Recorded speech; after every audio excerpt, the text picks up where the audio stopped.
प्रकृति प्रेमियों को जगत नेचर ब्लॉक में जे ओनली बॉस का हार्दिक नमस्कार। आज हम जिस मार्ग में चल रहे हैं मुख्यतः इसे हम हिमालय दर्शन मार्ग भी कह सकते हैं।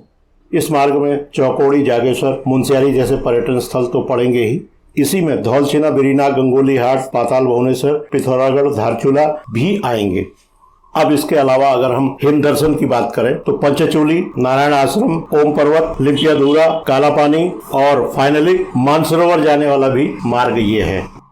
इस मार्ग में सनराइज और सनसेट का अलग महत्व है। हर पर्वत शिखर का एक अपना अलग व्यू है। हिमालय की अलग अलग रेंज दिखाई देती हैं और कुछ स्पॉट्स ऐसे हैं जहां से रेयर व्यूज मिलते हैं। 200-300 किलोमीटर तक की रेंज दिखती है हिमालय की। सनराइज सनसेट का समुद्र के किनारे भी बड़ा महत्व होता है। वहाँ इजी अप्रोच है, वहाँ पर जाना आसान है, लेकिन इस तरह के ट्रैक में आकर के सनराइज सनसेट देखना एक अलग अनुभूति है।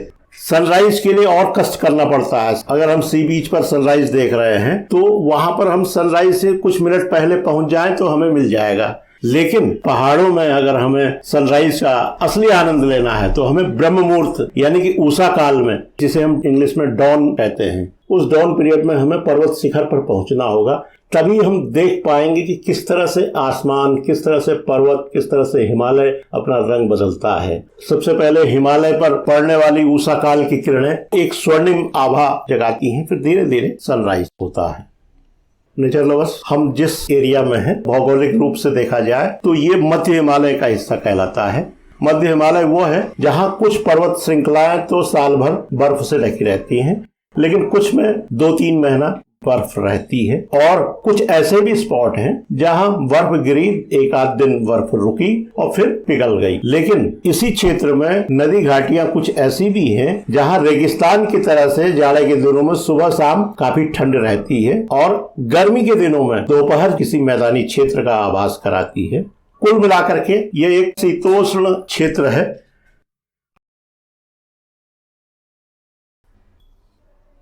आप जानते ही हैं कि पहाड़ में सड़कें या तो चढ़ाई में चढ़ रही हैं या ढलान में जा रही हैं। बहुत कम ऐसे स्थान हैं जहां मैदान में बराबरी से गाड़ी चल रही है।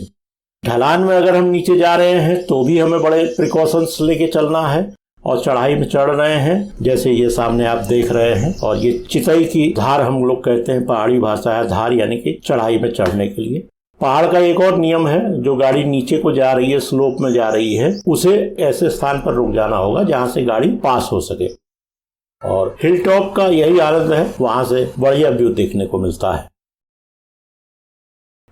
लखुडियार अल्मोड़ा शहर से करीब 14 किलोमीटर आगे है, पेटसाल से आगे और बाड़ेछिना से 2 किलोमीटर पहले।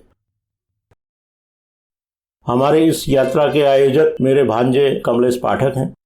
उनको लगा कि उनकी गाड़ी का स्क्रीन थोड़ा सा गंदा है तो साफ कर लिया जाए। आइए अब आज का सफर शुरू करते हैं। पिछले वीडियो में हम लोगों ने सफर समाप्त किया था चितई के पास में। आज हम चितई से लखुडियार की तरफ आगे बढ़ेंगे। बीच में पेटसाल पड़ेगा। ये क्षेत्र ऐसा है जो कुमाऊं के पूरे उत्तराखंड के प्रागैतिहासिक काल, प्री हिस्टोरिकल पीरियड को डिफाइन करता है। ये भी बताता है कि इस क्षेत्र में तब मानव था जब दुनिया के कुछ ही स्थानों पर तत्कालीन सभ्यताएं थी। इन्हीं कंदराओं, इन्हीं शैलाश्रयों, इन्हीं गुफाओं में रह करके मनुष्य ने सभ्यता का अंकुर जगाया और उसे बड़ा करने के बाद आज जिस जगह हम पहुंचे हैं वो सफर तय हुआ। आज मैं आपको एक ऐसी जगह ले जा रहा हूं जिसे लखू उडियार के नाम से जाना जाता है। इस उडियार में शैल चित्र और प्रागैतिहासिक काल की जो सभ्यता थी, जो संस्कृति थी, वो संरक्षित है आज भी। उस समय जो उन्होंने पत्थरों में, चट्टानों में जो रंग इस्तेमाल किए थे वो आज भी बरकरार है। विशेषकर लाल रंग आज भी पत्थरों में अपनी मौजूदगी दर्शाए हुए है। आप पदचाप सुन रहे हैं। दरअसल देवदार और चीड़ की जो सूखी पत्तियां हैं वो रास्ते में हैं, उनमें इसी तरह की आवाजें आती हैं। हम उडियार की ओर बढ़ रहे हैं। मैंने पिछले वीडियो में भी आपको बताया था, लख उडियार, यानी कि इस क्षेत्र में हो सकता है कि 1 लाख के आसपास उडियार हों या केव्स हों, और लोकल भाषा में उडियार यानी कि केव या गुफा कहते हैं। वैसे इस पुरातत्ववेत्ता शैलाश्रय यानी कि पत्थर के आश्रय स्थली कहते हैं। गुफा थोड़ी सी और गहरी होती है। जो भी हो, इन्होंने आदि मानवों को यहाँ पर शरण दी। वो लोग रुके, जाड़े, पानी, बरसात में वो लोग यहाँ पर अपना बचाव कर पाए।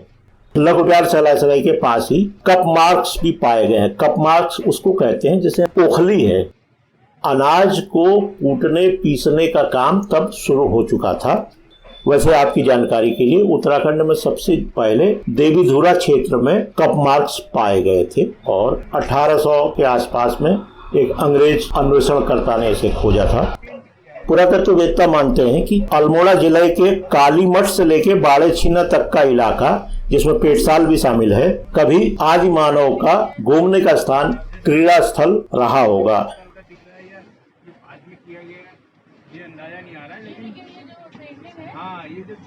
ये कमलेश पाठक और मेरी बिटिया सौम्या इन चित्रों के बारे में अपनी राय प्रकट कर रहे हैं। ये अच्छी बात है। युवाओं में भी ऐसी स्पिरिट होनी चाहिए कि अपने पुरातत्वकालीन अवशेषों के बारे में जानें, उन्हें देखें और संरक्षण करें। कहीं जरूरत पड़ी तो दावे के साथ बात कर सकें। ये चित्र आपको दिखाई दे रहे हैं, कलाकृतियां हैं यहाँ पर। शैल चित्र यानी कि रॉक पेंटिंग्स में नृत्य की मुद्रा में मानव आकृति। मानव क्या बने हैं, जैसे छोटे बच्चे, नर्सरी वाले या क्लास 1 तक के बच्चे इंसान का एक सिंबॉलिक चित्र बना देते हैं, वही है।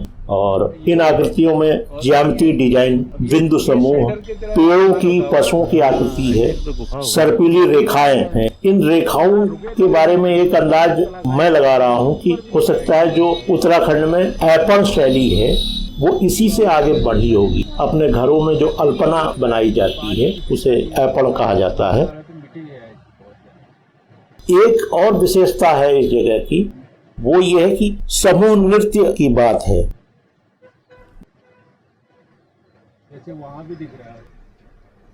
लख उडियार के बारे में तो स्थानीय लोग वर्षों से जानते रहे हैं या पीढ़ियों से जानते रहे हैं, लेकिन यहाँ शैल चित्र, रॉक पेंटिंग है, इसकी जानकारी 1963 में MP जोशी जी द्वारा दी गई। और इस शैल चित्र में प्रागैतिहासिक काल, प्री हिस्टोरिक पीरियड के साक्ष्य हैं। इस बात की तस्दीक archaeological survey of India ASI ने 1968 में जाकर के की है। कहाँ पर है? हाँ हाँ हाँ हाँ, वहाँ है। वहाँ पर थोड़ा थोड़ा हल्के हल्के निशान है, मतलब बहुत ज्यादा नहीं है। वो दिख रहा है आपको? थोड़ा सा बना हाथ लोग पकड़े हुए इस तरीके का दिखा रहा है। इसी तरीके की पेंटिंग की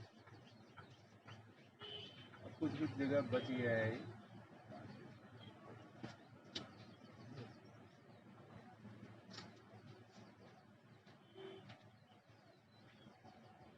जसूली देवी नाम है यार इसका। हाँ ठीक कह रहे हो।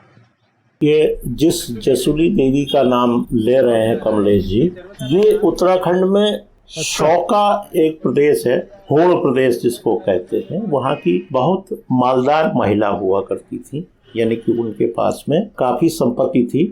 किन्हीं कारणों से उनका परिवार नहीं रहा, वो एकमात्र जीवित सदस्य रह गई। तो उन्होंने धारचूला, दारमा वैली से लेकर के इधर पिथौरागढ़, गंगोलीहाट, अल्मोड़ा और नैनीताल यानी कि काठगोदाम, हल्द्वानी तक कई स्थानों पर धर्मशाला बनाए हैं। तो जसूली देवी का एक योगदान है। पहले के समय में जो पैदल आते होंगे लोग, तो उनको पड़ाव की जरूरत होती थी, उन पड़ावों में धर्मशाले बनाए। हमें ऐसी शख्सियतों का नमन करना चाहिए। और यहाँ की जो कला है, यानी कि यहाँ की जो आकृतियां हैं, ये मध्य प्रदेश के भीमबेटका शैलाश्रयों के समान ही मिलते हैं। लेकिन अगर हम उनको थोड़ा सा और करीब से देखें तो हमें लगता है कि लख उडियार की जो आकृतियां हैं और कुछ पहले की हैं। यानी कि भीमबेटका में जब कलाकृतियां बन रही थी, तब तक मानव लख उडियार की कलाकृतियों की तरह कुछ रेखाएं खींचने का या रॉक में आकृतियां बनाने का अभ्यस्त हो चुका था। इसके समीप से श्यालमली नदी बहती है। सुयाल नदी और कोसी नदी के बीच में जो शहर है वो विष्णु जी का प्रवास क्षेत्र है और वहीं अल्मोड़ा शहर बसा है। सुयाल नदी का योगदान ये हो सकता है कि इस नदी का ही पानी यहाँ जो आदि मानव रहते हैं वो इस्तेमाल करते होंगे, और आप जानते हैं नदी घाटियों में ही सभ्यताएं विकसित होती हैं। इसका मतलब ये है कि एक समय था जब सुयाल नदी में पानी की प्रचुरता रही होगी, आज के मुकाबले ज्यादा पानी रहा होगा। अब हम वापसी के लिए लौटते हैं और लखोटियार को ये भी श्रेय जाता है कि ये उत्तराखंड का पहला ऐसा स्थान है जहां पर ये पता चल पाया कि उत्तराखंड में प्रागैतिहासिक काल के दौरान मनुष्य आ गया था। डॉक्टर यशोधर मटपाल का मानना है कि यहाँ का जो शैल चित्रण है उसमें मनुष्य आखेट करता हुआ यानी कि शिकार करता हुआ नहीं दिखता है, वो पशु चराने वाला यानी पशुपालक के रूप में दिख रहा है। लखोटियार के पास ही 3 अन्य शैलाश्रय हैं। इस स्थान को फड़कानौली के नाम से जाना जाता है। यहाँ भी चट्टानों को प्राचीन मानव ने अपनी तूलिका से चित्रित किया है। चट्टान में पंक्तिबद्ध 4 मानव आकृतियां हैं। रेखा तथा कतारबद्ध मनुष्य की आकृतियां बनाई गई हैं। कुछ चित्र आलेखन जैसे भी हैं, आलेखन यानी कि ऐपण जैसे हैं। आपको ये वीडियो कैसा लगा? अगर अच्छा लगा हो तो ज़रूर इसे शेयर करिएगा, लाइक करिएगा। जिन लोगों ने इसे सब्सक्राइब नहीं किया है, चैनल को कृपया सब्सक्राइब कर लें। इन्हीं शब्दों के साथ बहुत बहुत धन्यवाद। Nature lovers, next video Barichhina Dhaulchhina की तरफ का होगा। आपको ये भी बताया जाएगा कि पहाड़ में छीना शब्द क्या चीज है, क्यों नाम पड़ते हैं बाड़ीछीना, धौलछीना, कनाली छीना, बुंगा छीना आदि। इसके बाद ये भी बताएंगे कि सेरा घाट, झूला घाट, लोहा घाट, तवा घाट, ये घाट क्या चीज है।